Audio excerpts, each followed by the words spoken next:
Hai sobat, gimana kabar kalian? Semoga disehatkan selalu dan banyak rezekinya, amin. Jangan lupa untuk berlangganan. Dengan Anda berlangganan, Anda menjadi orang pertama di channel ini yang memiliki hak istimewa. Pada kesempatan kali ini, Sabta Novel akan melanjutkan Tales of Herding Gods episode 1736-1740. Untuk melihat video selengkapnya, sahabat bisa kunjungi playlist yang telah Sabta Novel sediakan.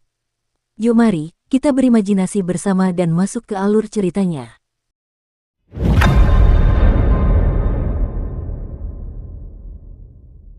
Adipati Surgawi melihat mayat Raja Dewa leluhur dan merasakan kesedihan yang tak terlukiskan. Awalnya dia mengira akan menangis dan meneteskan air mata, tetapi sekarang keadaan pikirannya terlalu tinggi. Dia hanya merasakan kesedihan. Ia semakin dekat dengan Dao yang disebutkan Tai. Namun, peningkatan di ranah Dao juga menyebabkannya perlahan-lahan kehilangan sebagian emosi dasarnya. Tubuh asli Adipati Surgawi masih terus berubah menjadi cahaya bintang Dao Surgawi yang mengalir ke dalam tubuhnya, menyebabkan kekuatan kultivasinya tumbuh semakin tinggi. Dia telah menyingkirkan batasan dari Adipati Surgawi, Dewa Kuno. Namun, alam Dao Surgawi dan hati Surgawi, bukankah mereka juga merupakan jenis batasan lainnya? Ketika manusia di zaman dahulu kala mengangkat kepala menatap langit berbintang, maka surga pun terbentuk. Oleh karena itu, hati Surgawi adalah hati manusia, hati semua makhluk hidup. Adipati Surgawi telah melompat keluar dari Dao Surgawi, tetapi dengan hati surga akan membatasinya dan membuatnya bertindak sesuai dengan hati surga. Memperoleh Dao tidak seindah yang dibayangkannya. Tapi itu juga tidak terlalu buruk. Perkataan dan tindakannya tidak akan melampaui Dao Surgawi, dan dia tidak akan terbatas pada Dao Surgawi. Dia juga dapat memahami Dao besar lainnya untuk meningkatkan dirinya. Dia duduk dengan tenang untuk bermeditasi dan memperbaiki dirinya dalam upaya untuk menerobos penghalang terakhir. Di sisi lain, pasukan pengadilan surgawi telah diusir dari dunia asal. Sepanjang jalan, mereka membuang baju zirah mereka dan kehilangan pasukan mereka. Sepanjang jalan, para prajurit pengadilan surgawi mencoba untuk berdiri teguh sekali lagi dan mendirikan kemah untuk menghadapi para pengejar perdamaian abadi. Namun, para pengejar perdamaian abadi tidak memberi mereka kesempatan sama sekali. Pasukan pengadilan surgawi yang pergi untuk menghentikan musuh seringkali tidak punya waktu untuk mengatur formasi mereka sebelum mereka disergap oleh Yang Mulia dari Yudu. Setelah itu, pasukan perdamaian abadi akan menyerbu dan segera berubah menjadi perang pengepungan dan penindasan. Pada saat yang sama, pasukan perdamaian abadi bertambah banyak jumlahnya. Ketika Kaisar Ciming dan kaisar lainnya bergegas datang, bala bantuan dari surga lain di dunia asal menyerbu, dan jumlah pasukan aliansi bertambah dari hari ke hari. Ketika pengadilan surgawi pergi ke surga lain untuk menjarah pasukan surga lain, mereka juga menghadapi perlawanan sengit. Setelah pertempuran berdarah, mereka akhirnya berhasil melarikan diri. Saat mereka melarikan diri, surga lainnya menyatakan pemberontakan untuk melawan tirani istana surgawi. Ling Yuxiu telah membangun jembatan transfer energi roh dengan surga pada malam menjelang perang, yang menghubungkan satu sama lain. Penggunaan jembatan transfer energi roh ini menjadi jelas. Justru karena jembatan transfer energi spiritual inilah berita kekalahan pengadilan surgawi di Yudu dan Suandu menyebar begitu cepat ke seluruh alam semesta. Itu juga karena jembatan transfer energi spiritual, itu juga karena ini bahwa para penguasa surga dapat datang ke dunia asal dan mengepung pengadilan surgawi dalam waktu yang begitu singkat.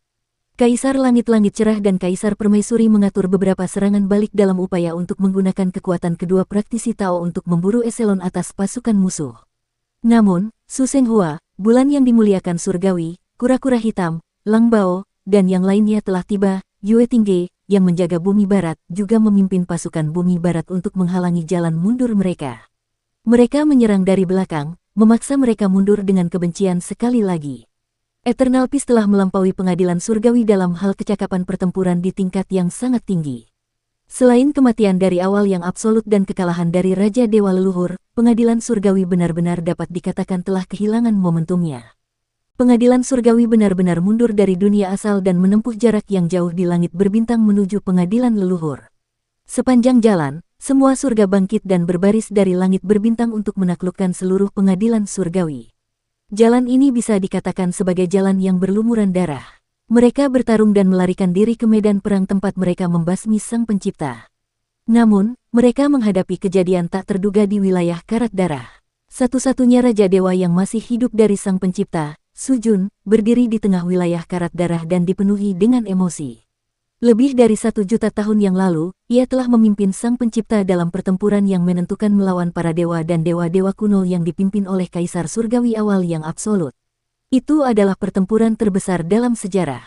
Dalam 1 juta tahun berikutnya, tidak ada pertempuran yang dapat menandinginya.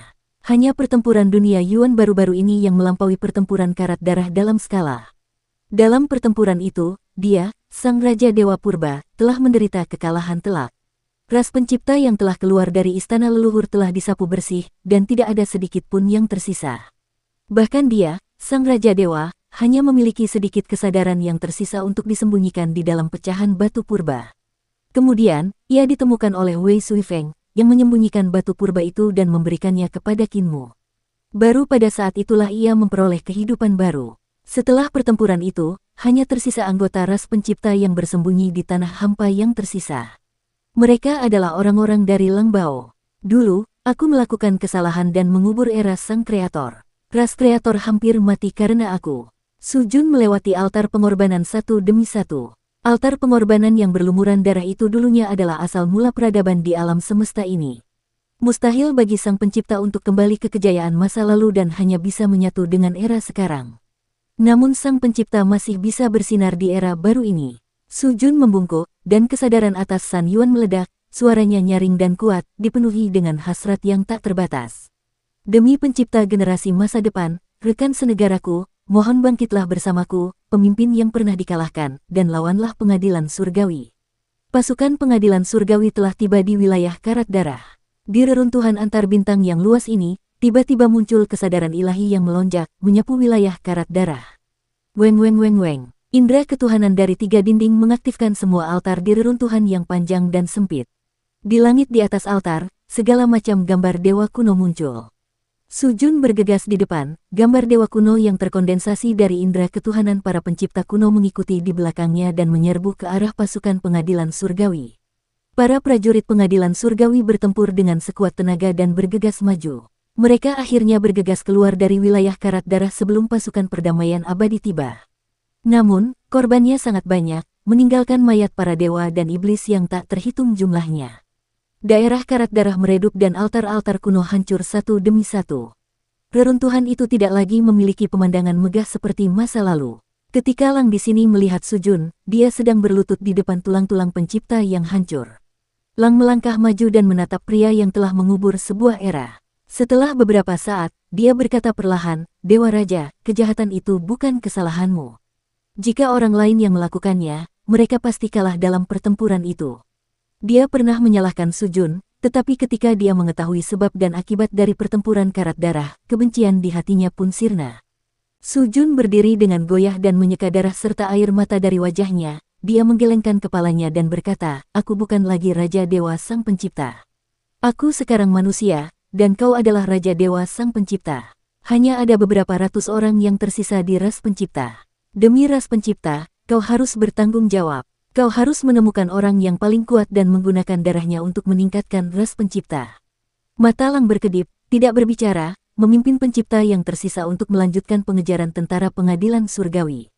Jiang Baigui berjalan melewati Su Jun dan berkata dengan ringan, "Di masa depan, Mu Tianzun tidak akan tinggal di pusat kekuasaan. Bahkan jika Lang di sini mengubah garis keturunan pencipta melalui Mu Tianzun, pencipta tidak akan menjadi penguasa karena hal ini." Dia melirik Paman Jun. Kedamaian abadi tidak membutuhkan 10 orang pemuja surgawi yang baru. Paman Jun terkekeh dan dengan santai bergabung dengan pasukannya. "Raja Suci Jiang, kau adalah orang suci, tetapi kakak laki-lakimu tidak." Langbao telah bergerak, jadi sama sekali tidak ada kemungkinan gagal. Tidak ada pria yang bisa menahan godaannya. Ada ratusan pencipta, dan ada kemungkinan kepunahan setiap saat. Jika kau ingin bereproduksi dan bertahan hidup, kau harus mengubah garis keturunanmu. Ini bukan untuk mencari kekuasaan dan otoritas, tetapi untuk bertahan hidup. Jiang Baigui berpikir sejenak, ratusan pencipta memang hampir punah. Jika kemampuan reproduksi mereka sedikit lebih buruk, mereka pada dasarnya dapat digolongkan sebagai ras yang punah. Jangan membuat keributan besar, Jiang Baigui berkata, jika ada orang yang marah, ras pencipta mungkin benar-benar akan musnah. Su Jun tersenyum, jangan khawatir, kau tahu apa yang harus dilakukan. Ngomong-ngomong, apakah ada apoteker di pasukanmu? Aku terluka. Dalam kedamaian abadi, luka-luka Qinmu telah pulih 1 atau 2 poin. Dia akhirnya mencabut paku-paku dewa jalur pembantaian dan mampu bangun dari tempat tidur dan berjalan-jalan. Selama beberapa bulan terakhir, Ling Yuxiu telah merawatnya, takut dia akan berkeliaran sembarangan. Masih ada aurora borealis yang bergoyang di langit. Jelas bahwa pertempuran antara Taixi dan dua dewa kuno Taiji belum berakhir. Ling Yuxiu mengangkat kepalanya untuk melihat sekelilingnya dan bertanya dengan bingung, apakah Taixi berlatih Taiji sesulit itu untuk bertarung? Tubuh Qinmu bergoyang, tetapi dia masih tidak bisa berdiri dengan kokoh. Ling Yuxiu buru-buru menopangnya. Qinmu menarik napas dalam-dalam, jika itu Taichi, memang sulit dikalahkan, jadi tidak dapat dihindari bahwa aku tidak dapat menggunakan kekuatanku. Jika aku melepaskannya, dua dewa kuno Taichi akan berada dalam masalah besar. Yang terpenting sekarang adalah apakah altar pengorbanan darah yang ditinggalkan oleh Kaisar Surgawi Hao telah ditemukan atau tidak. Lan Yutian sudah mencari kemana-mana, jadi pasti ada beritanya. Ling Yuxiu menghiburnya, kamu tidak perlu terlalu khawatir. Seni ilahi Lan Yutian sangat luas dan kemampuannya luar biasa. Jika kita menemukan altar pengorbanan darah itu, kita pasti bisa menghancurkannya. Qinmu menggelengkan kepalanya. Yang kukhawatirkan adalah setelah pengorbanan darah dimulai begitu lama, para praktisi Dao dari Istana Mikrov kemungkinan besar akan turun tangan. Dengan kemampuannya, dia tidak akan mampu menghadapi para praktisi Dao dari Istana Miluo. Bahkan jika kita menambahkan Tuan Sang yang telah mencapai Dao, dia pasti tidak akan mampu melawan para praktisi Dao dari Istana Miluo. Dia menghela napas dalam-dalam dan mengangkat kepalanya untuk melihat langit berbintang. Setelah beberapa saat, aku masih harus melakukan perjalanan ke kehampaan terakhir untuk menemui Tuan Muda tertua. Tidak peduli apapun, aku harus membiarkannya melepaskan perubahan besar. Pemuja surgawi Hao masih belum tahu bahwa istana leluhur telah jatuh. Istana surgawinya telah berganti pemilik dan ditempati oleh penyelundup prasejarah. Dia menepis tangan Ling Yuxiu dan melangkah maju beberapa langkah dengan susah payah, namun dia hampir terjatuh. Ling Yuxiu maju untuk mendukungnya, dan Qinmu menarik napas dalam-dalam. Adik laki-laki Jiang hanya perlu membawa Kaisar Surgawi Hao ke istana leluhur, dan kedua belah pihak akan saling membunuh. Istana surgawi akan sepenuhnya dimusnahkan, katanya. Mungkin Yang Mulia Surgawi Hao Tian dan Permaisuri Hao Tian akan selamat, tetapi mereka tidak lagi menjadi masalah. Namun, saya lebih khawatir bahwa mereka akan berkolusi satu sama lain. Dengan temperamen Yang Mulia Surgawi Hao Tian saat ini, sangat mungkin dia akan melakukannya. Pada saat itu, kita harus menghadapi penumpang gelap prasejarah dan para praktisi istana Yiluo. Tekanan yang harus kita hadapi hanya akan lebih besar dari sebelumnya. Hanya dengan pergi ke kehampaan terakhir untuk menemui Tuan Muda Istana Miluo dan melepaskannya dengan mudah, maka akan ada kesempatan untuk pertempuran pengadilan leluhur. Ling Yuxiu menggelengkan kepalanya. Luka-lukamu belum pulih, jadi bagaimana kau bisa pergi ke kehampaan terakhir? Lebih baik pulih dengan tenang dan tidak berlarian. Selain itu, akan memakan waktu lebih dari 10 tahun bagi pasukan pengadilan surgawi untuk kembali ke pengadilan leluhur. Qinmu berpikir sejenak dan mengangguk sebelum kembali ke kamarnya untuk berkultivasi dalam diam. Dia memasuki mimpi sekali lagi dan lapisan-lapisan mimpi menyebar. Banyak Qinmu kecil mempelajari perubahan pola Dao dalam luka Dao-nya dan memahami kedalaman di dalamnya. Tahun demi tahun berlalu. Setelah 6 tahun, luka-luka di tubuh Qinmu berangsur-angsur menyusut. Meskipun kulitnya masih kurang dan tubuhnya masih sedikit lemah, dia sudah baik-baik saja. Pada hari ini, Qinmu membereskan barang bawaannya dan menaiki kapal emas penyeberangan dunia. Ia tersenyum dan berkata, sekarang, aku bisa mengurus pondok jerami itu 2 kali. Kapal emas yang melintasi dunia berlayar ke kehampaan terakhir, dan Qinmu berdiri di haluan kapal. Kapal emas itu melayang dengan tenang dan berlayar ke arah yang dipikirkannya. 42 tahun sudah sangat dekat, jadi kamu akan segera muncul. Qinmu berdiri di haluan kapal dan tidak menoleh ke belakang. Sebuah sosok muncul di belakangnya, samar-samar dan samar-samar. Jika ada yang menatap orang itu akan menghilang. Qinmu tidak melihat orang itu tetapi bergumam pada dirinya sendiri, pertempuran pengadilan surgawi akan segera berakhir, katanya. Desa Carefree hancur dalam pertempuran ini, dan hanya ada 2000 prajurit yang tersisa. Namun, penduduk desa Carefree diselamatkan. Mereka hidup dalam kedamaian abadi dan hidup dengan sangat baik. Ketika mereka bersentuhan dengan reformasi perdamaian abadi, mereka akan segera menerimanya dan terjun ke dalamnya. Ia tertawa terbahak-bahak. Aku tahu kalau kau masih di sini, kau pasti akan berkata dengan wajah serius bahwa semua pengorbanan ini sepadan. Namun, saat kau melihat teman-teman lamamu pergi satu persatu, kau akan tetap bersedih, tetapi kau tidak akan menunjukkannya. Di sampingnya, orang itu menatap kehampaan tanpa batas dan berdiri diam di sana. Saya tidak membangkitkan mereka, saya tidak mencoba membangkitkan siapapun. Qin Mu melanjutkan, sekarang setelah reinkarnasi telah ditetapkan, semua makhluk hidup setara dalam reinkarnasi. Hitungan bumi akan memberi penghargaan atau hukuman kepada mereka sesuai dengan kebaikan dan kejahatan yang mereka lakukan saat mereka masih hidup. Jika mereka melakukan terlalu banyak dosa, api karma akan terbakar menjadi abu. Namun, setelah reinkarnasi, orang-orang yang dibangkitkan tidak akan mengingat kehidupan mereka sebelumnya. Dia tersenyum tipis, saya akan mendorong maju sistem baru ranah Dao Istana Leluhur. Sistem aslinya akan dihilangkan. Dengan cara ini, masalah malapetaka besar kehancuran mungkin dapat dipecahkan. Anda mungkin menjadi orang terakhir yang mencapai Dao dalam sistem lama. Tatapan orang itu dalam dan dia tidak mengatakan apa-apa. Setelah pemujaan surgawi-surga luas hilang, dia akan kembali ke Istana Leluhur. Qin Mu melanjutkan, sepanjang perjalanan, dia kehilangan banyak prajurit dan jenderal, dan ki vitalnya rusak parah. Semua orang telah meninggalkannya, jadi masih belum diketahui apakah dia masih akan memiliki sejuta prajurit tersisa setelah melarikan diri ke Istana Leluhur. Mungkin hanya ada beberapa ratus ribu orang yang tersisa paling banyak. Dia tidak bisa lagi menimbulkan badai di dunia, tetapi dia tidak akan puas. Para kultivator dari Istana Miluo akan mengambil kesempatan untuk turun, dan Tuan Muda ketiga dan keempat tidak akan menyerah. Kaisar Surgawi akan sepenuhnya bergantung pada mereka, dan dia bahkan akan bergabung dengan para penyelundup pohon dunia. Dia tersenyum tipis dan berkata, setelah kamu kembali, kamu masih punya banyak hal yang harus dilakukan. Kita tidak akan tinggal diam. Kita akan tetap berjuang berdampingan melawan bahaya Istana Leluhur. Aku sangat senang dengan pertempuran Istana Leluhur. Dia tertawa terbahak-bahak. Para Taois prasejarah dan penumpang gelap mencuri energi spiritual langit dan bumi dan mengambil terlalu banyak energi alam semesta. Sudah tepat bagi mereka untuk datang. Bunuh mereka dan kembalikan energi mereka ke alam semesta ini. Ini akan memungkinkan alam semesta ini hidup lebih lama. Sang Jun membunuh awal absolut dan membawa manfaat bagi dunia Yuan.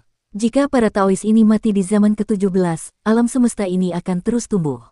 Mungkin akan hidup selama 800 miliar tahun, sama seperti zaman pertama. 80 miliar tahun adalah waktu yang sangat lama. Tatapannya menerawang jauh saat dia berkata, ini akan menjadi masa yang paling gemilang. Kalian akan melihat semua ini. Perahu emas yang melintasi dunia itu mengapung santai, dan kecepatannya pun menjadi semakin cepat. Alasan mengapa aku ingin bertemu Tai Yi adalah karena gelombang serangan balik pertama dari Tuan Muda ketiga dan keempat pasti akan sangat dahsyat, dan aku mungkin tidak akan mampu menahannya. Situasi kita tampaknya bagus, tetapi kita dalam bahaya besar. Qin Mu menjelaskan kepadanya, dengan kemampuanku saat ini, masih jauh dari cukup untuk melawan Tuan Muda ketiga dan Tuan Muda keempat. Hanya Tai Yi yang bisa melakukan ini dan menghalangi dua Tuan Muda Istana Miluo, mencegah mereka turun. Aku merasa bahwa Istana Leluhur akan menjadi tempat pelatihan yang sangat bagus, yang memungkinkan kita untuk tumbuh. Orang di sampingnya tidak mengatakan apa-apa. Akhirnya, pondok rumput di kehampaan terakhir telah tiba. Qin Mu menambatkan perahu dan berjalan turun dari perahu. Ketika dia sampai di depan gubuk rumput, sosok di perahu emas itu mendesah pelan. Qin Mu menoleh ke belakang dan sosok di atas perahu menghilang. Qin Mu duduk dan menyingkirkan pikiran-pikirannya yang lain. Dia menatap pintu gubuk rumput itu dengan tenang. Setelah beberapa saat, dia bertanya dengan suara yang dalam, kakak senior agung, bisakah kau menunjukkan dirimu? Kehampaan itu sunyi, tak ada suara. Yang ada hanya angin dingin yang bertiup terus-menerus. Qin Mu berkata dengan acuh tak acuh, setelah bertahun-tahun, pemahamanku tentang jalur, keterampilan, dan seni ilahi Istana Mikrov telah menjadi lebih dalam. Pemahamanku tentang jalur, keterampilan, dan seni ilahi Anda juga menjadi lebih dalam dari sebelumnya. Dengan kemampuanku saat ini, aku dapat mengeksekusi kapak ilahi perubahan besar dan menghancurkan gubuk rumputmu. Namun, kau dan aku berasal dari sekte yang sama. Aku benar-benar ingin bertemu denganmu. Pondok rumput itu tidak bergerak sama sekali. Qin Mu tersenyum dan berkata dengan santai, jika kamu tidak percaya padaku, aku bisa melakukannya untukmu. Kamu mungkin tidak tahu bahwa saudara ketiga telah mengajariku banyak hal selama ini. Dia berdiri dan menjalankan jalan perubahan besar. Jalan perubahan besar berubah menjadi kapak dewa perubahan besar di tangannya, dan Qin Mu menggerakkan kaki itu ke arah angin, menjalankan keterampilan kapak yang diajarkan perubahan besar kepadanya. Ekspresi Qin Mu serius saat kapak dewa itu perlahan melesat di depannya. Kapak ini tampak biasa saja, tetapi ada ribuan keajaiban yang tersembunyi di dalamnya. Kapak ini menjalankan jalur, keterampilan, dan seni dewa perubahan besar secara maksimal. Tidak hanya itu, 6.400 dao besar yang ada di gubuk rumput ini semuanya dihancurkan olehnya dengan satu kapak. Sungguh tak terhentikan, 6.400 akar rumput di pondok rumput mewakili 6.400 dao agung yang berbeda dari Grand Supreme Tuan Muda Agung. Setiap dao agung berada pada level praktisi dao, dan semuanya berevolusi dengan bantuan rune kekacauan purba. Dalam hal keindahan dan kultivasi, Kinmu belum pernah melihat siapapun yang mampu mencapai ketinggian Tuan Muda Agung dan Agung-Agung. Namun, tidak peduli berapa banyak dao agung yang ada, mereka tetap merupakan rune kekacauan purba. Sekarang setelah dia mengalami pertempuran dengan Tuan Muda ketiga dan 6 tahun rasa sakit dan penderitaan, dia juga telah memasuki jalan itu melalui mimpi selama 6 tahun ini. Dia telah mempelajari sebagian besar jalan dan keterampilan Istana Miluo yang tersembunyi dalam luka daunnya. Keterampilan kapak yang diberikan perubahan besar kepadanya dengan bantuan tongkat jalannya pada awalnya adalah jalur, keterampilan, dan seni ilahi yang menargetkan Istana Miluo. Selain itu, pemahaman Kinmu tentang jalur, keterampilan, dan seni ilahi Istana Miluo semakin dalam, jadi jauh lebih mudah baginya untuk menguraikannya kali ini. Kinmu menyingkirkan kapaknya, dan perubahan besar berubah menjadi jalur perubahan besar menjadi harta karun ilahinya. Auranya sedikit tidak stabil, dan dia menarik napas dalam-dalam. Dia baru saja pulih dari cedera seriusnya, dan kultivasinya belum pulih ke kondisi puncaknya. Kakak senior Agung-Agung, bagaimana menurutmu? Kinmu menstabilkan auranya dan melangkah maju. Dia berkata dengan sungguh-sungguh, jika kamu tidak mau bicara, aku akan menghancurkan segelmu dengan paksa dan melepaskan perubahan besar. Jika kamu bersedia menunjukkan dirimu, kamu dan aku mungkin tidak perlu melepaskan semua kepura-puraan keramahan. Ia datang ke depan gubuk rumput dan sekali lagi membangkitkan semangatnya. Tepat saat ia hendak menggunakan jalur perubahan besar untuk mengubah kapak dewa perubahan besar, ia tiba-tiba mendengar derit pelan dan pintu gubuk rumput terbuka. Kinmu tertegun. Ia melihat seorang lelaki tua mendorong pintu hingga terbuka dan mendongak untuk menatapnya. Ia lalu berbalik dan mengunci pintu dengan hati-hati. Kinmu mengamati lelaki tua yang jauh lebih pendek darinya.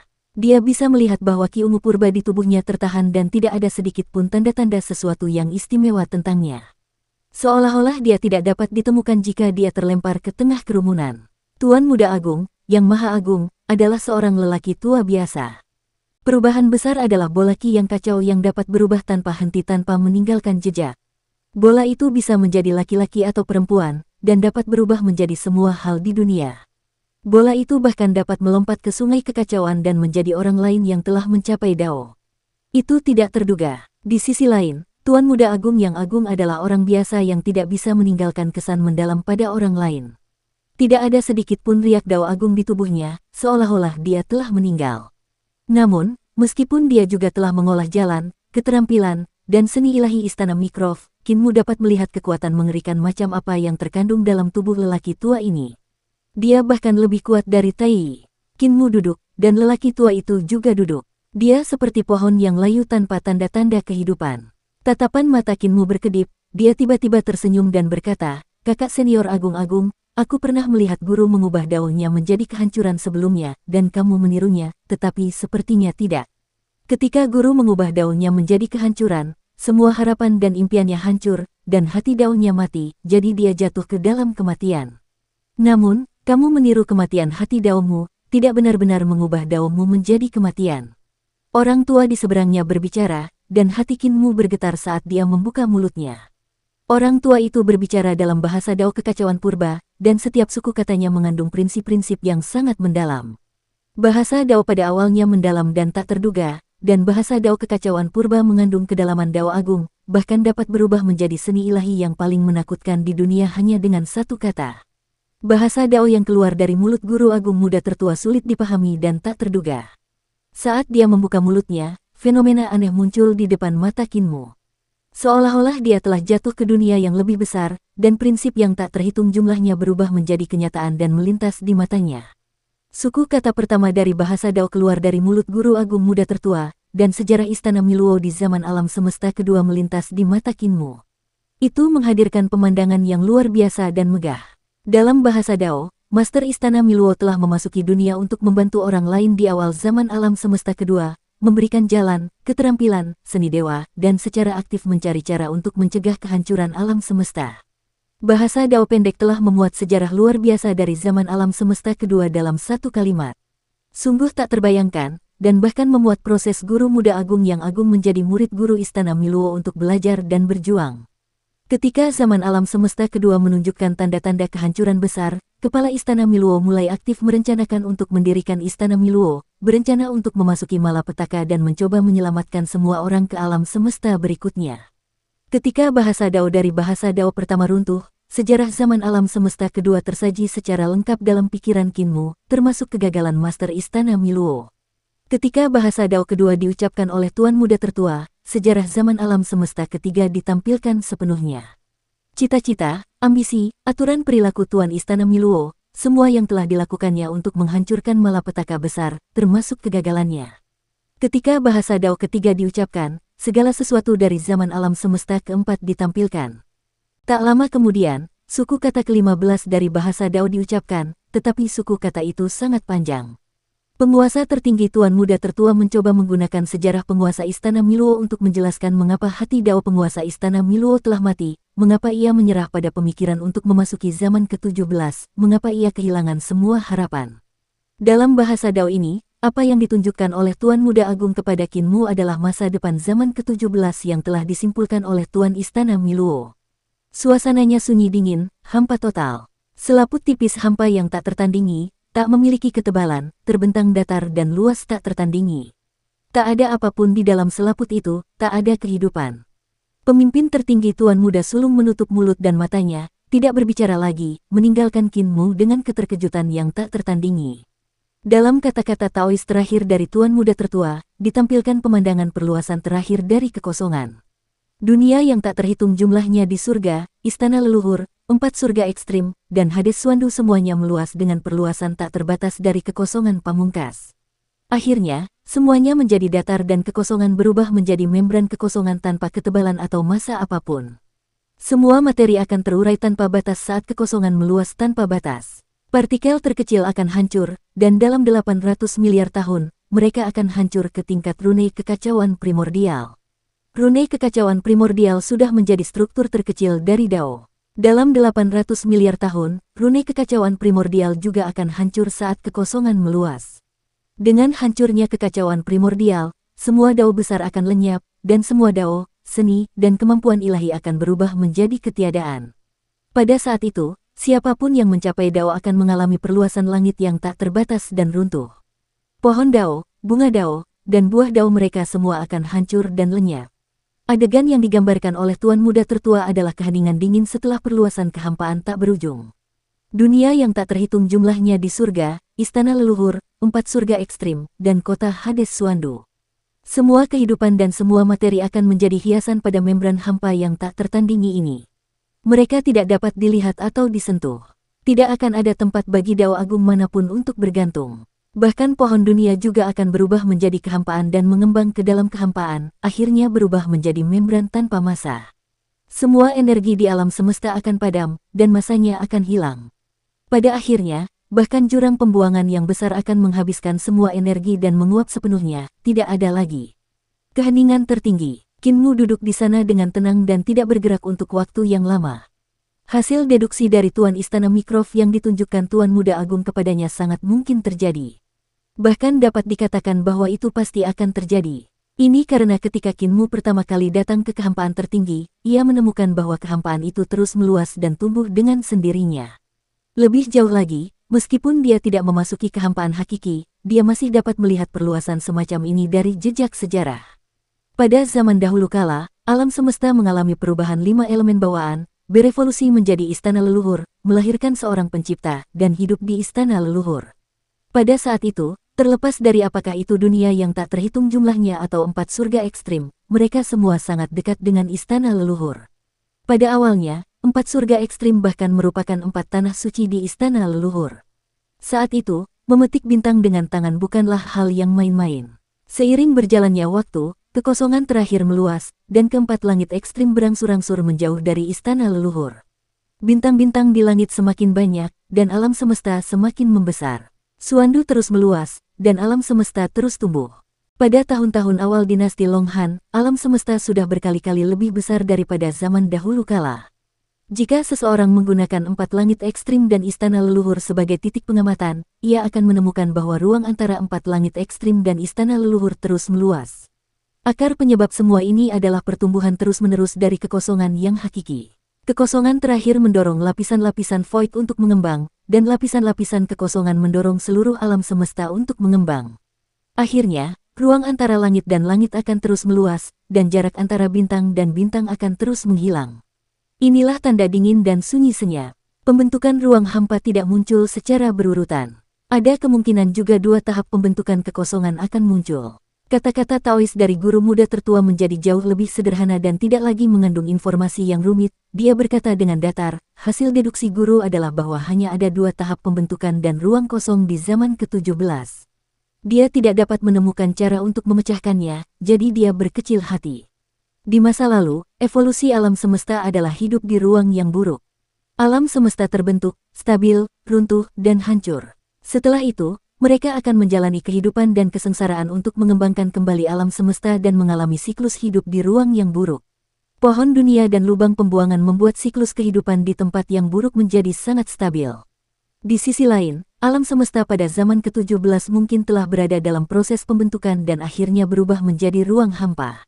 Qin Mu duduk di sana dengan linglung. Setelah beberapa lama, dia tiba-tiba tersenyum. Kakak senior, apa hubungannya semua ini dengan kedatanganku untuk menyelamatkan Grid Cheng? Seolah-olah Tuan Muda Agung dan Maha Agung telah pergi ke dalam pelupaan dan tidak memiliki sedikit pun nafas kehidupan, ia terus menjawab dalam bahasa Dao, alasan mengapa guru menyingkirkan Tiandu juga karena ini. Tiandu menciptakan langit dan bumi di zaman ke-7 dan berevolusi menjadi alam semesta. Hasil akhirnya adalah dingin yang paling hebat. Guru telah memperhitungkan dingin yang paling hebat, jadi dalam situasi di mana persuasi tidak dapat berhasil, ia hanya dapat mengambil tindakan. Ibu kota surga terlalu mudah. Qin Mu terdiam. Keduanya saling memandang dan tidak mengatakan apa-apa. Tuan Muda Agung telah menyatakan alasan mengapa ia telah menekan dan memenjarakannya dengan terlalu mudah. Jika ia melepaskannya dengan terlalu mudah, itu mungkin menyebabkan dinginnya zaman ke-17 berevolusi menjadi dinginnya yang paling parah, jadi ia tidak akan menyetujui permintaan Qin Mu untuk melepaskannya dengan terlalu mudah. Qin Mu juga menyadari hal ini, tetapi dia tidak cukup percaya diri untuk menyelamatkannya dengan mudah, jadi dia hanya bisa tetap diam. Setelah waktu yang tidak diketahui, Qin Mu berkata perlahan, guru tidak dapat menyelesaikannya, jadi dia memasuki kehancuran. Jika kamu meninggalkan Tai, apakah kamu dapat menyelesaikannya? Tuan Muda Agung menggelengkan kepalanya. Jika meninggalkan Tai bisa menyelesaikan segalanya, maka penguasa istana Miluo tidak perlu memasuki kehancuran. Qin Mu berkata dengan santai, kalau begitu, mengapa perlu menekan Tai? Dia tidak ada hubungannya dengan pembentukan kekosongan di zaman ke-17, jadi tidak ada gunanya bagimu untuk menekannya. Tuan Muda Agung-Agung membuka matanya, dan ada Qi ungu di dalamnya. Setelah itu, pemandangan langit dan bumi yang membuka alam semesta yang dipenuhi kekacauan muncul di matanya. Dia adalah musuh istana Miluo. Qin Mu tersenyum. Kalau begitu, apakah aku musuh istana Miluo? Qi ungu di mata Tuan Muda Agung-Agung berubah menjadi kekacauan, seolah-olah dia telah jatuh ke dalam keraguan. Bahkan dia tidak tahu apakah Qin Mu adalah murid dari Tuan Istana Miluo atau musuh Istana Miluo. Dukung terus channel YouTube Sabta Novel. Qin Mu tersenyum dan berkata, Istana Miluo sebenarnya hanyalah tempat berkumpulnya para praktisi Dao yang memiliki cita-cita yang sama. Guru juga sama, Anda juga sama, dan saya juga sama. Cita-cita kita tidak berbeda. Tujuan kita adalah menyelamatkan dunia. Anda mewarisi cita-cita guru, dan setiap tindakan adalah perwujudan cita-cita guru. Saya juga sama. Kakak senior, guru tidak membunuh Tai, dia juga tidak menekannya. Apakah menurut Anda jika guru benar-benar ingin mempertahankannya, dia akan dapat meninggalkan istana Miluo? Tuan Muda Agung menggelengkan kepalanya. Jika guru ingin membunuhnya, dia pasti sudah memasuki istana Miluo untuk memprovokasi kita terakhir kali dan akan tetap di istana alih-alih dipukuli sampai ke zaman keempat. Qin Mu menghela napas lega, sebaliknya, mereka yang menentang cita-cita guru bukanlah kamu dan aku, dan itu juga tidak terlalu mudah. Sebaliknya, itu adalah ketiga dan keempat. Ketiga dan keempat mencoba memasuki zaman ke-17 dengan paksa untuk keinginan egois mereka sendiri. Mungkin tindakan merekalah yang menyebabkan dinginnya zaman ke-17. Aku melepaskan Tai untuk menghentikan mereka. Matanya berbinar, dia berkata dengan penuh semangat, "Kakak senior agung, pikirkan baik-baik. Apakah ini alasannya?" Ketiga dan keempat yang memulai semua ini. Kakak senior agung tidak hanya ingin melepaskan Tai Yi, dia juga ingin bergandengan tangan dengan kita untuk menghalangi ketiga dan keempat, dua murid yang tidak berbakti ini. Kakak senior kita harus bergandengan tangan dan memberi mereka pelajaran. Mereka telah menentang cita-cita guru dan merupakan pengkhianat dan musuh sejati. Kekuatannya yang memikat dan menular sangat kuat, tetapi tuan muda tertua, Grand Supreme, masih tidak tergerak. Dia berkata dengan datar, ketiga dan keempat tidak egois, mereka juga mewarisi cita-cita guru. Qin Mu mencibir, dengan meneruskan cita-cita guru, mereka dapat menghancurkan kehidupan zaman ke-17 dan mengendalikan kehidupan zaman ke-10 untuk membantai tanpa ampun. Berapa banyak penderitaan yang telah mereka sebabkan? Berapa banyak orang yang telah meninggal karena mereka? Bahkan Anda, kakak senior agung tertinggi, tidak dapat membedakan yang benar dari yang salah. Dia berdiri, apakah Istana Miluo bertindak seperti ini? Guru, apakah dia bertindak seperti ini? Jika memang begitu, bagaimana mungkin dia membiarkan praktisi Dao di jagat raya membantunya dengan sukarela? Kakak senior agung, jika guru ada di sini, dia pasti tidak akan membiarkan yang ketiga dan keempat bertindak begitu sembrono. Tuan muda sulung dan agung-agung terdiam. Qin Mu melangkah maju, dia berjalan maju mundur di depannya.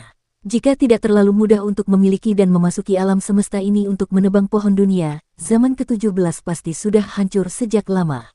Inilah alasan mengapa aku ingin menyelamatkannya. Dari awal zaman ke-17 hingga sekarang, berapa banyak orang yang telah meninggal. Saudara ketiga dan keempat mengendalikan perubahan seluruh alam semesta dan memasuki kota.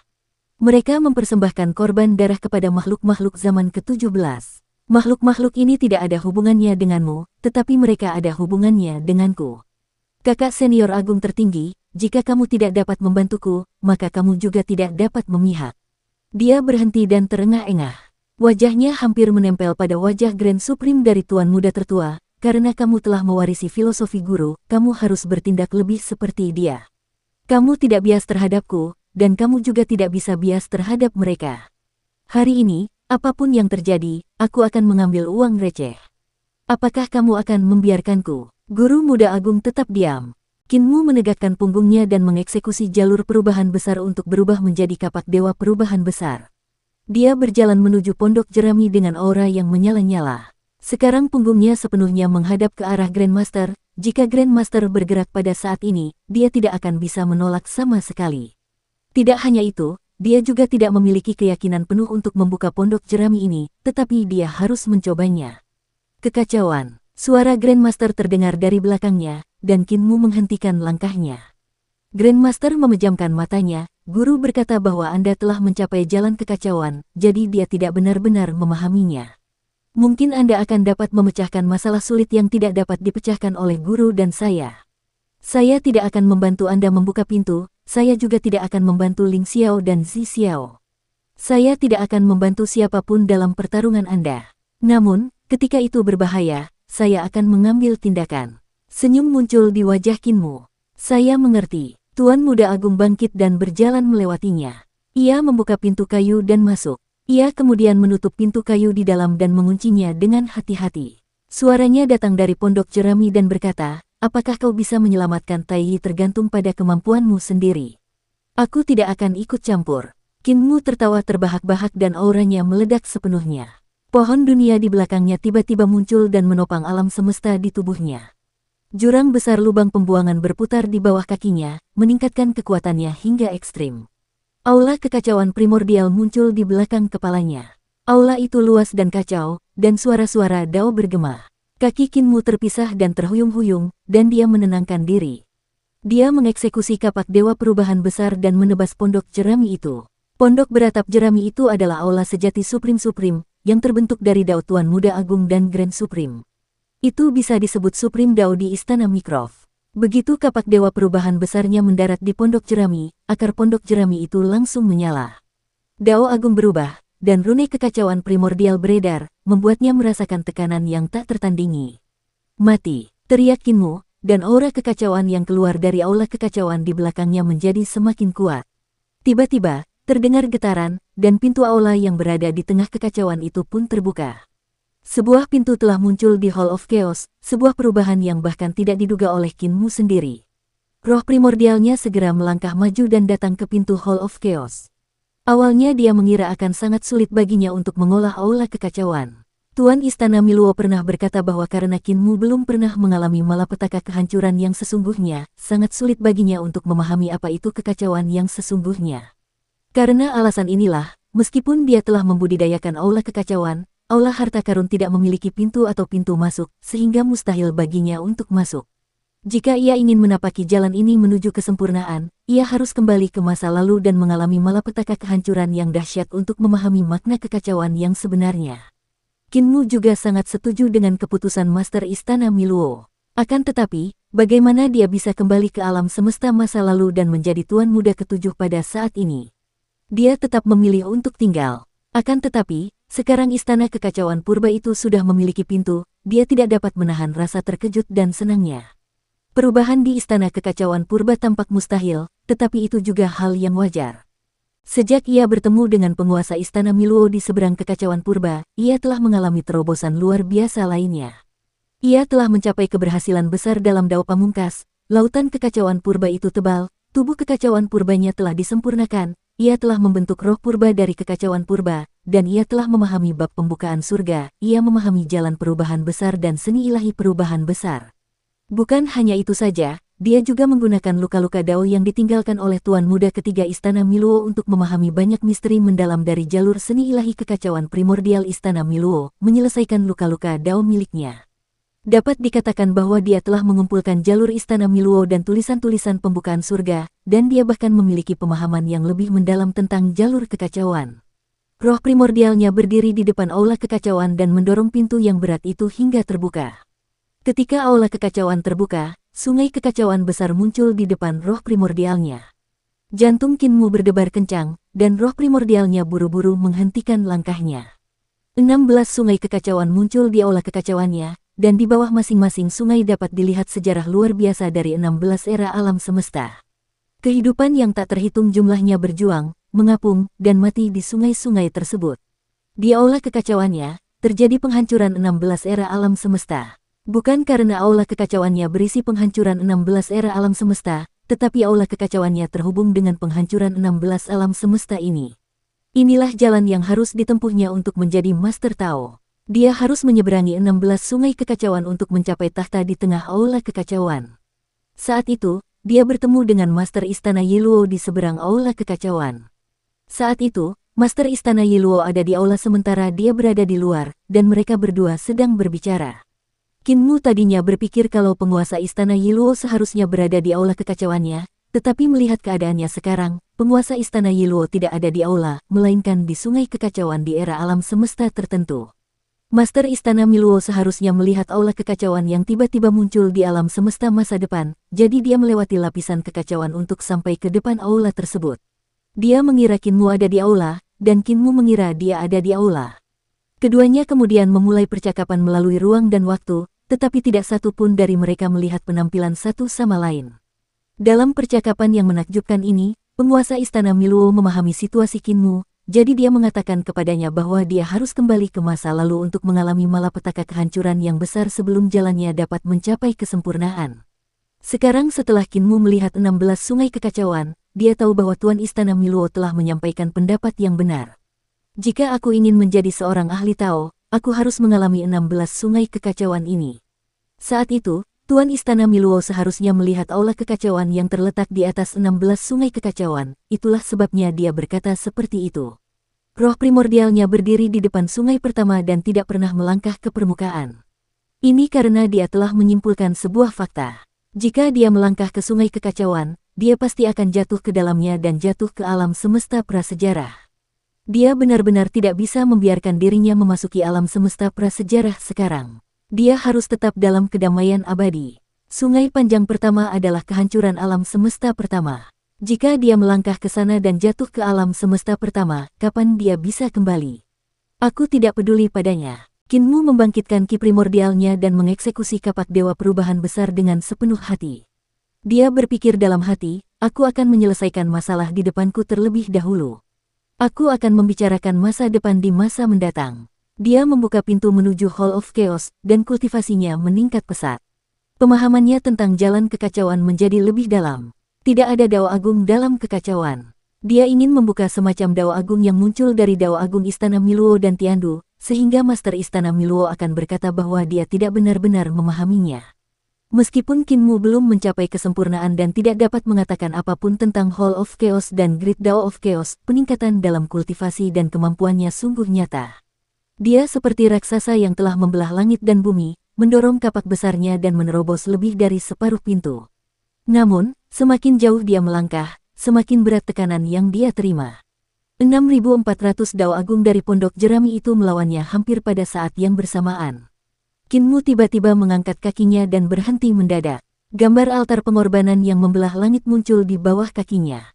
Dia menggunakan ki primordial kekacauan primordialnya untuk mengubah altar pengorbanan pembuka surga. Tubuhnya melonjak dengan ki ungu yang bercampur dengan ki kekacauan, dan kekuatannya meningkat sekali lagi. Dua pintu terbang ke atas dan ke kedua sisi. Qinmu menyebarkan kapak dewa perubahan besar dan meletakkan tangannya di lututnya, terengah-engah. Dia terkejut sekaligus senang. Selesai. Tepat saat dia memikirkan hal ini, rumput di gubuk beratap jerami itu pun berterbangan dan patah menjadi dua bagian di udara. Mata Qinmu melebar dan dia tidak tahu harus berbuat apa. Setelah rumput di gubuk beratap jerami itu terbelah, mereka berubah menjadi garis-garis ki ungu purba dan lenyap begitu saja. Kaca, gubuk jerami tanpa atap itu tiba-tiba pecah berkeping-keping dan juga berubah menjadi garis-garis ki ungu purba yang lenyap. Kakak senior yang terhormat, itu bukan urusanku. Qinmu segera berteriak, kakak senior, aku hanya membuka pintu, aula tertinggimu pasti tidak hancur olehku. Pondok beratap jerami itu menguap. Di balik pondok beratap jerami itu, pohon jalan di aula agung Tuan Muda tiba-tiba patah dan berubah menjadi bintik-bintik cahaya yang dengan cepat menghilang. Mata Qinmu membelalak dan dia tergagap, tidak mungkin, dengan kemampuanku, mustahil bagiku untuk membelah pohon jalanmu dan aula tertinggimu. Kau menggertakku, kau ingin memerasku. Pohon dao milik guru muda agung yang agung lenyap tanpa jejak. Pondok jerami itu juga lenyap, hanya menyisakan peti jenazah dewa pemakaman dao yang berdiri sendiri di kehampaan terakhir. Qinmu bingung, dia pasti tidak bisa menebas aula tertinggi atas atau mengubah pohon dao milik Tuan Muda Agung menjadi abu. Lalu apa yang terjadi? Kemungkinan besar, Grand Supreme dari Tuan Muda Agung itu melihatku menghancurkan segelnya, jadi dia mengambil pohon dao dan Hall of Supreme Upper miliknya. Pasti begitu. Qinmu menenangkan diri dan bergumam, jangan pernah berpikir untuk menipuku. Dia melangkah maju dan mengamati peti mati dewa pemakaman jalanan, lalu tak dapat menahan diri untuk mendecak lidahnya karena heran. Peti mati dewa ini jauh lebih bagus dari milikku, dan dibuat dengan lebih indah. Aku bahkan ingin berbaring di dalamnya dan menikmati hidupku. Saudara Tao Tai, kau sangat mengagumkan karena terkunci di dalamnya. Qinmu melupakan masalah hilangnya gubuk rumput dan pohon dao milik Tuan Muda Agung, dan dia tidak dapat menahan tawanya. Dia membelai papan peti mati dan menggoda, Saudara Tao, apakah kamu merasa nyaman di dalam? Dia tidak bisa menyembunyikan rasa bangga di hatinya. Saat itu, perubahan besar begitu misterius dan tak terduga sehingga membuat orang-orang mengaguminya. Bahkan Qinmu tidak berani bersikap kurang ajar di depannya dan hanya bisa bersikap hormat. Sekarang perubahan besar itu ditekan dalam peti mati yang begitu indah, dia tidak dapat menahan diri untuk menggodanya. Peti mati dewa jalur pemakaman ini memang jauh lebih indah dan lebih indah daripada milik Qinmu. Peti mati Qinmu dibuat dengan tergesa-gesa oleh Xing An dalam waktu 3 bulan dan memiliki banyak ketidaksempurnaan. Terlebih lagi, Xing An dan Absolute Beginning bersikap lunak pada Qinmu karena berbagai macam alasan, meninggalkannya dengan 100% cacat. Namun, peti mati dewa pemakaman Dao yang dikubur dengan mudah ini dibuat dengan sangat teliti oleh Istana Miluo. Dibuat dengan sangat teliti dan tidak meninggalkan cacat apapun. Qinmu menemukan 100 paku dewa jalur pembantaian panjang di 6 dinding peti mati. Tidak hanya setiap paku memiliki susunan paku dewa jalur pembantaian biasa, tetapi semua tanda formasi di dalamnya disempurnakan menggunakan rune kekacauan primordial yang unik di Istana Miluo, dapat dikatakan sangat kuat. Yang lebih penting, material dari paku dewa jalur pembantaian itu memperlihatkan kilau ungu. Itu pasti sejenis emas dewa yang langka. Masing-masing paku peti mati ini dapat dikatakan tidak kalah dengan prajurit Dao praktisi Dao. Qinmu menghela napas kagum dan memeriksa peti mati itu lagi. Bahan-bahan yang digunakan untuk peti mati itu sebagian besar adalah bahan-bahan surgawi dan harta duniawi dari istana leluhur prasejarah. Bahan-bahan yang digunakan sangat mewah. Yang lebih penting, bagian utama peti mati itu terbuat dari pohon Dao. Bisa berbaring di peti mati ini, hidupku tidak sia-sia. Kinmu sangat iri dan mengamatinya dengan saksama. Meskipun Tuan Muda Agung-Agung tampak seperti sedang linglung, dia sangat serius dalam pekerjaannya dan tidak meninggalkan cacat apapun. Itu adalah masalah yang sulit untuk mencabut paku ilahi jalur pembantaian untuk melepaskannya. Hampir mustahil untuk mencabut paku dewa jalur pembantaian dengan paksa. Setengah dari paku dipaku ke dalam peti mati dan setengah lainnya dipaku ke tubuh Tai. Jika paku-paku itu dicabut dengan paksa, kekuatan paku dan peti mati itu akan meledak. Alasan pertama adalah untuk melukai orang yang mencabut paku di luar, tetapi untuk melukai Tai di dalam. Saya memberikan tongkat Tai kepada Su Senghua dan membiarkannya membawanya untuk menghadapi pasukan pengadilan surgawi. Jika ada tongkat, kita dapat menghubungi Tai di peti mati dan bertanya kepadanya cara memecahkan peti mati dewa jalur pemakaman. Sekarang sepertinya saya hanya dapat melakukan perjalanan ke pengadilan leluhur.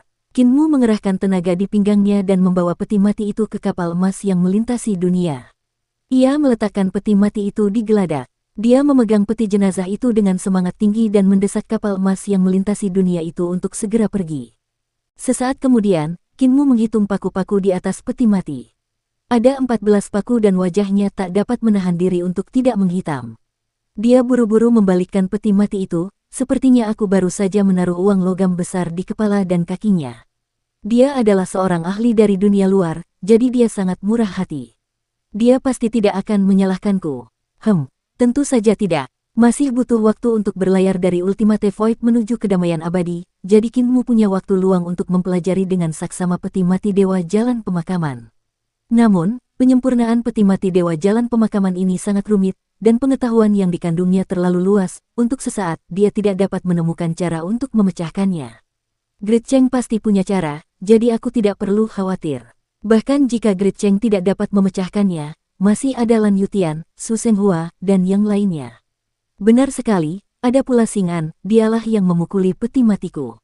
Seharusnya tidak sulit bagi mereka untuk memecahkan peti mati Grid Cheng. Dia menyingkirkan peti mati itu dan mempelajari dao kekacauan agungnya dengan penuh semangat. Bagaimanapun, ini adalah bisnis yang sebenarnya. Permaisuri memandang pasukan pengadilan surgawi dan mereka semakin dekat ke istana leluhur. Namun, hanya ada 700.000 orang yang tersisa di pasukan pengadilan surgawi.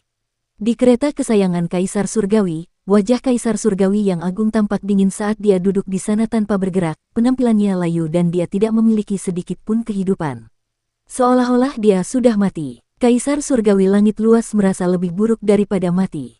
Saat mereka melarikan diri, mereka dikejar dan dibunuh berulang kali. Pasukan perdamaian abadi dan dunia yang tak terhitung jumlahnya di alam semesta bertambah jumlahnya. Ketika mereka meninggalkan dunia asal dan memasuki tempat di mana Kaisar Ming tewas dalam pertempuran, pasukan pengadilan surgawi hampir sama dengan pasukan aliansi perdamaian abadi. Tempat di mana Kaisar Ming tewas dalam pertempuran pada awalnya adalah medan perang di akhir era cahaya merah. Setelah Kaisar Merah dan Kaisar Ming dibangkitkan, pengadilan surgawi Xian bergegas ke sini dengan kekuatan penuh mereka dan memulai pertempuran besar dengan pasukan pengadilan surgawi yang tersisa. Pertempuran di zona karat darah telah menyebabkan banyak korban di pengadilan langit. Ketika mereka tiba di tempat Kaisar Ming meninggal, Yang Mulia Lian Yue, Lang Bao, Yang Mulia Yu, Su Senghua, Gong Sun Qian, dan yang lainnya juga ikut serta dalam pertempuran ini. Setelah pertempuran yang sengit, Jiang Baigui sengaja memberi jalan untuk bertahan hidup sehingga sisa-sisa pengadilan langit dapat berjuang keluar. Setelah pertempuran ini, momentum pengadilan surga semakin melemah. Pemuja surgawi akan menyelinap masuk dari yudu dari waktu ke waktu dan menyelinap masuk dari harta karun ilahi kehidupan dan kematian para prajurit surgawi dan iblis pengadilan surga. Dia akan merayu jiwa mereka dan membuat mereka mati tanpa alasan. Pemberontakan prajurit istana surga terjadi pada malam ketika Kaisar Haotian memerintahkan semua prajurit untuk menghancurkan harta dewa hidup dan mati. Setelah perintah ini diberikan, para prajurit pengadilan langit merasa tidak puas.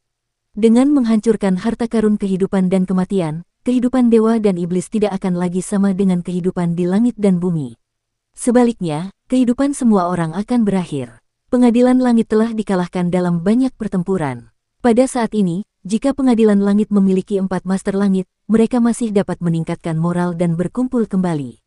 Namun, hanya Sang Ping yang tersisa di surga selatan. Master langit lainnya tewas dan mengkhianati pengadilan langit. Para prajurit pengadilan langit memberontak dan ditindas oleh Kaisar Langit. Namun, lebih dari setengahnya melarikan diri ke langit berbintang. Sejak saat itu, sebagian prajurit pengadilan langit melarikan diri setiap hari. Ketika mereka mendekati pengadilan leluhur, hanya tersisa 700.000 dewa dan iblis. Kaisar surgawi telah dikalahkan. Mata permaisuri berbinar, dia berpikir, hati daunnya sudah tamat. Bahkan jika dia kembali ke istana leluhur, mustahil baginya untuk berkumpul kembali. Dengan berbagai ras yang memberontak dan jumlah prajurit yang semakin sedikit, istana surgawi tidak akan dapat berkembang di istana leluhur sama sekali. Dalam pertempuran ini, Yang Muliamu telah menghancurkannya sepenuhnya. Haruskah aku menggantikannya? Dia segera menggelengkan kepalanya. Sekarang kedamaian abadi berada di tempat yang tepat pada waktu yang tepat, dengan puluhan ribu dunia memberontak dan wilayah istana surgawi menyusut dengan cepat, masih belum diketahui apakah istana leluhur akan mampu bertahan. Jika dia merebut kekuasaan sekarang dan mengaku sebagai kaisar, dia hanya akan mencari masalah. Siapapun yang menjadi kaisar surgawi akan mati dengan menyedihkan. Selain itu, sudah waktunya bagiku untuk membuat rencana bagi masa depanku. Permaisuri kaisar berpikir dalam hati, tren umum pengadilan surgawi sudah berakhir, dan posisi kekuasaanku pasti akan berubah menjadi mimpi. Sekarang setelah aku berpaling dari pengadilan surgawi dan bergabung dengan pemuja surgawimu, aku masih bisa menjadi orang yang setia dan saleh yang telah meninggalkan kegelapan untuk bergabung dengan cahaya. Aku masih bisa bertindak sombong dari atas, dan aku masih pemuja surgawi ke-10. Jika aku terlambat selangkah, aku akan menjadi pecundang yang menyerah dan hanya bisa menjadi tawanan. Kekuasaan adalah komoditas yang dapat dibeli dan dijual. Yang tidak dapat diubah adalah orang-orang dan kekuatan di pusat kekuasaan. Sejak zaman dahulu, begitulah permainan ini dimainkan. Sang ratu telah melihat terlalu banyak. Tepat saat dia memikirkan hal ini, istana Lingqiao di belakang kepala Kaisar Surgawi Haotian tiba-tiba bergetar. Simpul merah terbuka secara otomatis dan gelombang kekuatan Dao yang melonjak keluar, memenuhi tubuh Kaisar Surgawi Haotian dalam sekejap. Jantung sang ratu berdebar kencang, dan dia buru-buru mengusir pikirannya. Semua pasukan, bersiap memasuki istana leluhur. Kaisar Langit berdiri, dan kekesalannya sebelumnya sirna. Ia berteriak keras, istana leluhur adalah kampung halaman kita, tempat kita bangkit dari abu. Kita belum kalah dalam pertempuran ini. Meskipun dia berbicara dengan penuh semangat, hanya sedikit yang menanggapi. Ratusan ribu prajurit pengadilan surgawi berjalan kaku di langit berbintang seperti mayat berjalan. Kaisar Langit Agung menoleh dan berkata kepada permaisuri dengan gembira, "Ibu, Tuan Muda ketiga telah keluar dari batasan dan situasi keseluruhan telah ditetapkan. Begitu kita mencapai istana leluhur, semua yang terjadi di masa lalu akan menjadi penempa kita dan hanya akan membuat kita lebih kuat." Permaisuri janda tersenyum dan tidak mengatakan apa-apa. Akhirnya, sisa pasukan pengadilan surgawi memasuki istana leluhur. Di depan mereka adalah pengadilan surgawi yang agung. Pengadilan surgawi adalah senjata ilahi tertinggi yang terbentuk dari senjata ilahi dan senjata berat yang tak terhitung jumlahnya. Itu juga merupakan benteng terkuat di dunia dan harapan terakhir mereka. Selama mereka memasuki istana surgawi dan menyegel penghalang dunia istana leluhur, jika perdamaian abadi dan pasukan sekutu dari berbagai dunia ingin menyerang, mereka akan menderita korban yang tak terhitung jumlahnya. Terlebih lagi, istana leluhur sangat kaya. Jika mereka menempati tempat ini, mereka akan berada dalam posisi yang tak terkalahkan. Eternal Peace, Tanah Tandus, dapat berkembang hingga skalanya saat ini dalam 200 tahun dan hampir menyatukan dunia asal. Pengadilan surgawi saat ini jauh lebih baik daripada Eternal Peace saat itu. Seiring berjalannya waktu, pengadilan surgawi juga dapat menjadi sangat kuat. Namun, kegembiraan di wajah Kaisar Surgawi dan semua prajurit istana surgawi membeku saat mereka berdiri di langit seperti ayam kayu. Di depan mereka, di atas istana surgawi, 5 pohon dao tergantung tinggi di atas 5 tiang di timur, selatan, barat, utara, dan tengah istana surgawi. Itu adalah pohon dao milik 5 orang yang telah mencapai dao, dan mereka dipenuhi dengan kekuatan dao yang ketat. Di istana surgawi, wajah suci orang-orang yang sebanding dengan orang-orang suci surgawi semuanya berbeda, dan kekuatan ilahi mereka memenuhi seluruh istana surgawi. Di bawah, di istana leluhur, ada banyak kota dewa dengan ukuran yang berbeda-beda. Semuanya bersinar terang, dan masing-masing kota memiliki dewa tingkat tinggi yang menjaganya. Lebih jauh lagi adalah tempat di mana wilayah Celestial Mastermu berada, di mana gunung hitam besar berada. Di bawah pohon dunia, segala macam kota suci yang megah menjulang dari tanah. Bahkan ada banyak kota suci yang dibangun di atas dedaunan. Istana leluhur sekarang tampak sangat berbeda dari saat mereka menyerang dunia Yuan dengan pasukan mereka. Tiba-tiba, Kaisar Surgawi Hao Tian duduk dan kehilangan kendali atas emosinya saat dia meratap dengan keras. Kaisar Langitmu, kau tidak punya rasa malu untuk mengalahkanku dan merebut kekuasaan serta kedudukanku. Dia menangis sekeras-kerasnya hingga meneteskan air mata, sambil mengumpat, dia menangis dan mengeluh, kau tahu bahwa kau tidak akan bisa mengalahkanku, jadi kau melepaskan para ahli prasejarah di bawah pohon dunia. Kau bajingan, pendosa seluruh alam semesta. Anjing tuamu, kau sedang memancing ketenaran. Kau telah melukai seluruh alam semesta, kau telah melukai semua orang. Kau seharusnya bunuh diri untuk berterima kasih kepada dunia. Kau pasti akan mati dengan kematian yang mengerikan. Pada saat ini, suara tuan muda ketiga datang dari istana Ling Xiao di belakang kepalanya. Dia berkata dengan acuh tak acuh, para ahli ini dilepaskan oleh kepala istana petugas roh karena aku. Ini adalah cara kita untuk menang. Kaisar Surgawi Hao Tian segera berhenti menangis dan berkata dengan hormat, Tuan muda, pasti ada makna yang lebih dalam di balik ini. Bolehkah saya meminta saran Anda? Suara tuan muda ketiga Ling Xiao terdengar, tidak semua ahli di bawah pohon dunia adalah praktisi Dao. Lagi pula, hanya sedikit yang telah mencapai Dao. Para pejabat spiritual mempertaruhkan nyawa mereka dalam pertempuran dan membebaskan mereka. Itu adalah pencapaian yang luar biasa. Para ahli prasejarah ini dapat dengan mudah ditundukkan. Selain itu, semakin banyak mereka mati, semakin mudah bagi pengorbanan darahku. Kaisar Surgawi Hao Tian membungkukkan tubuhnya dan mendengarkan dengan tenang. Wajahnya perlahan-lahan menampakkan kegembiraan. Tuan muda ketiga melanjutkan, jika kau ingin menaklukkan mereka, hal terpenting adalah memasuki ibu kota Giok istana leluhur. Setelah kau tiba di sana, di sungai kekacauan yang panjang di zaman ke-16, Tuan muda keempat, Zi Xiao, akan memberimu senar sitar. Dengan senar sitar ini, kau akan dapat meraup banyak nyawa. Jika kau tidak berani tunduk, kau dapat menghancurkan mereka dengan satu senar. Kaisar Surgawi Hao Tian sangat gembira. Tuan muda ketiga melanjutkan, di sisi lain, pengorbanan darah dunia asal juga telah mencapai masa kritis. Dalam 2 tahun ke depan, para Master Aula dengan gembira, Chang Feng, dan Chu Ge akan turun. Dengan ketiga Master Aula ini membantu Anda, situasi keseluruhan akan teratasi. Kaisar Surgawi Hao Tian membungkuk dan terisak, Tuan muda, saya tidak akan pernah melupakan kebaikan dan cinta Anda. Tidak perlu melakukan itu. Tuan muda ketiga, Ling Xiao, berkata dengan acuh tak acuh, istana Miluo kami selalu baik hati. Jika kamu tidak memendam niat buruk terhadap istana Miluo saat itu, kamu tidak akan berakhir seperti ini. Namun, itu bukan salahmu. Itu salah saudara ketujuh. Dia seperti batu yang bau dan keras di tangki septik. Dia harus melawanku, itulah sebabnya dia telah menyebabkan begitu banyak insiden dan pertempuran yang tragis.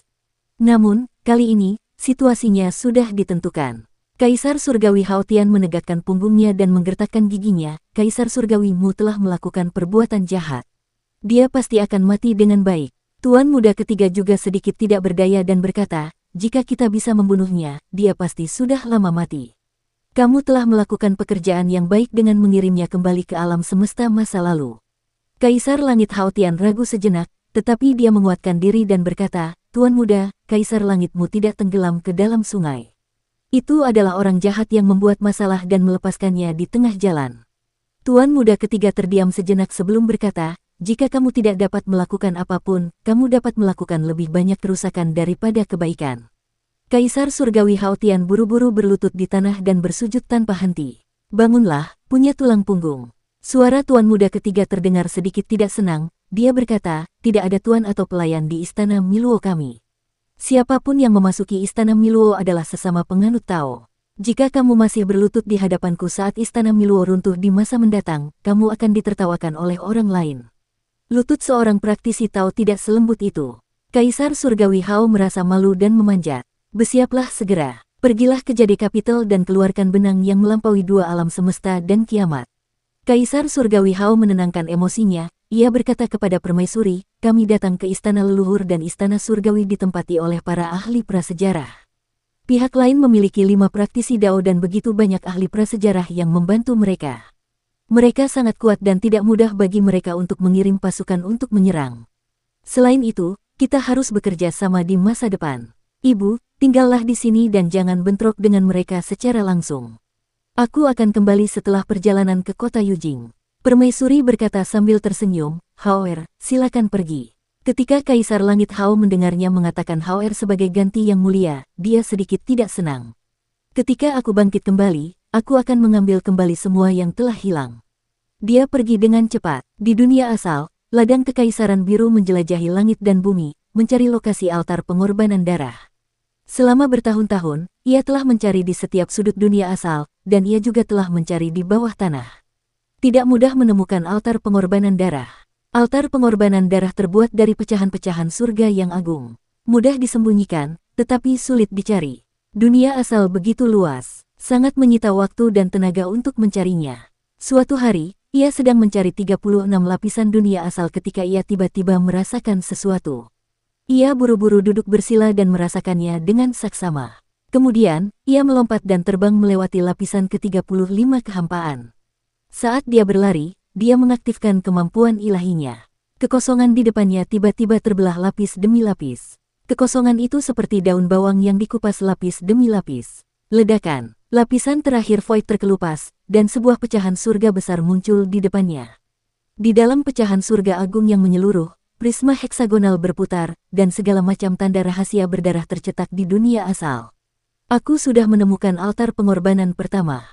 Maka tidak akan sulit untuk menemukan altar pengorbanan lainnya.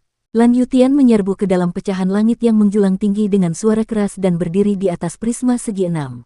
Pencapaiannya dalam aljabar tidaklah tinggi, jadi jika Qin Mu ada di sini, dia pasti akan menghitung posisi rune yang tercetak di altar pengorbanan. Dia kemudian menggunakan aljabar untuk menghitung posisi altar pengorbanan lainnya.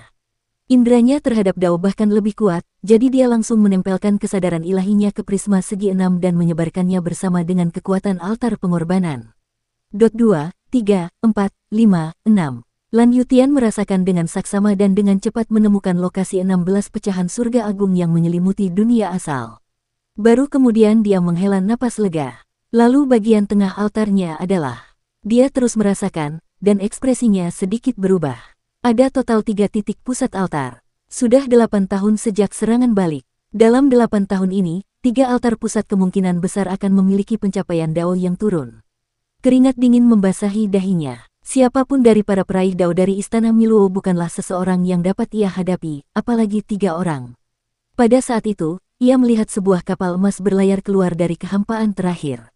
Di atas kapal emas itu, Qin Mu sedang duduk di atas peti mati yang telah didirikan. Dia tampak sedang beristirahat dengan mata tertutup.